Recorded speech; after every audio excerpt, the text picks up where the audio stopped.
The unfathomable idea of an autonomous vehicle has been around for decades. You're now under automatic control. Hands-off steering.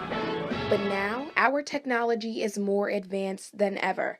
The brains behind the innovative inspiration of a driverless vehicle has begun to turn its proposition into a realistic option for drivers of our future.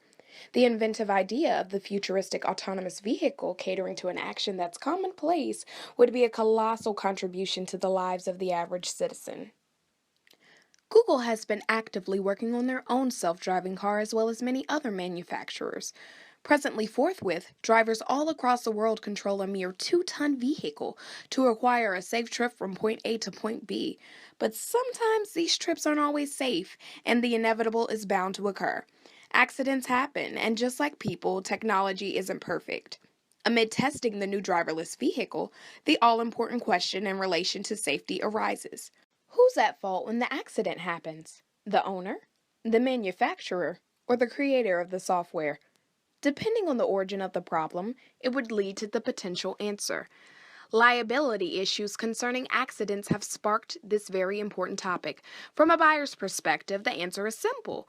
When driven manually, a car is responsive based off the decisions of the driver, meaning the driver would be considered first in its misfortunate casualty.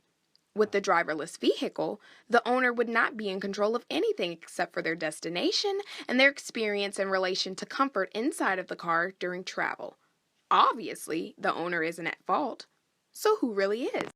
The hands that put the invention together, or the mind behind procreation? If the vehicle does not malfunction due to manufactural error, then the generator of the software is at fault. If the vehicle performance results in a disastrous mishap due to carelessness during its construction, then the manufacturer is at fault. When this vehicle's hardware and software is designed, it should be created to do what a human does and more. So when it fails to do so, the production is in question. If the design fails, the manufacturer cannot create the sovereign-like vehicle that's expected when the owner proceeds to purchase this car.